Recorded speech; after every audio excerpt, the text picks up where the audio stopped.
Dee-dee-dum, dee-da-dee-da-dee-lay-lum, dee-dee-dum, dee-da-dee-da-dee-lay-lay-lum, dee-dee-dum, ts-da-ts-da-dee-lay-lum, dee-dee-dum, ts-da-ts-da-dee-lay-lay-lum, dee-dee-dum, dee-dee-dum, dee-da-dee-da-dee-lay-lum, dee-dee-dum, dee-dee-dum, dee-da-dee-da-dee-lay-lay-lum, dee-dee-dum, dee-dee-dum, hip-da-ts-da-dee-lay-lum, dee-dee-dum, dee-dee-dum, hip-da-ts-da-dee-lay-lay-lum.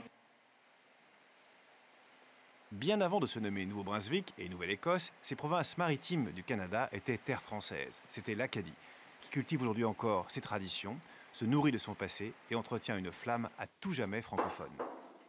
De la mioche au navo. C'est des patates qu'on a ajoutées à de la viande en petits dés qu'on a rôti, viande de cochon salé comme dans le temps. Puis on ajoute navets, qui sont des navots pour nous autres dans le temps, puis des patates. Quand c'est cuit, on enlève l'eau, on écrase, on émioche, on ajoute un petit peu de lait puis du beurre, puis c'est servi comme ça. On la mange pas exactement comme ça aujourd'hui. Aujourd'hui, on va piler des patates puis des navets ensemble, mais c'est pas... on dit plus mioche. C'est des termes qu'on utilise plutôt au village acadien.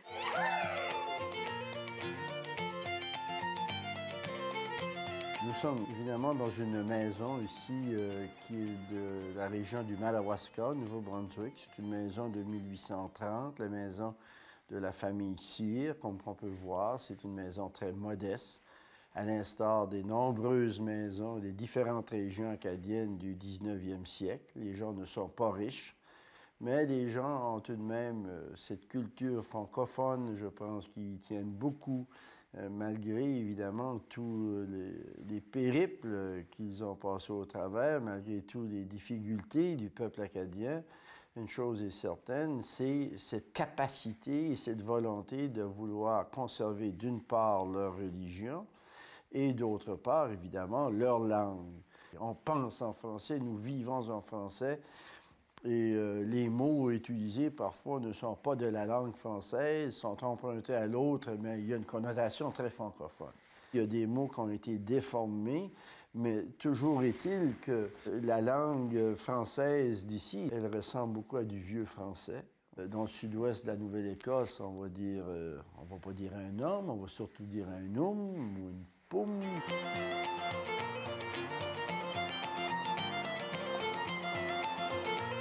Le français, les premières formes de la langue française à être parlées en Acadie au 17e siècle sont probablement celles qu'on retrouvait dans le centre-ouest, comme le Poitou, puisqu'une partie, pense-t-on, importante des familles pionnières françaises sont de cette région. Et ce français, bien, il a évolué en Acadie peut-être de façon différente qu'au Québec, puisqu'en Acadie, l'importance de la mer est très réelle. Donc, on a un vocabulaire qui a été beaucoup influencé par la mer, par le monde marin. Par exemple, en Acadie, dans le français de tous les jours, on embarque en avion, en voiture, et pas seulement dans un bateau.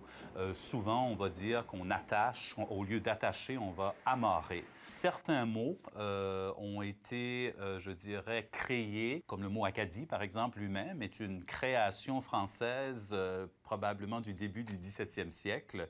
Et on a aussi des influences des langues amérindiennes. On aurait quelques mots amérindiens dans notre vocabulaire, comme nigog, par exemple, qui est un instrument avec lequel on pêche l'anguille. Ce qu'on a beaucoup, bien sûr, dans notre vocabulaire, puisque historiquement, on a des voisins anglophones très nombreux depuis le tout début du 17e siècle.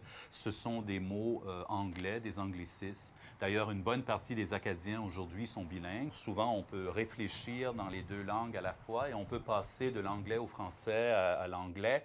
Donc, il faut être vigilant et ça devient parfois une obsession parce qu'on se dit, surtout lorsqu'on est enseignant et qu'on corrige des copies d'élèves, danse, mais est-ce que c'est D-A-N-C-E ou D-A-N-S-E? À force de voir un mot écrit à l'anglaise dans le vocabulaire français. Pendant longtemps, moi, j'ai été chanceux. J'avais mes parents, on est d'un milieu rural, mais j'avais des grands-parents qui accordaient beaucoup d'importance à la langue française.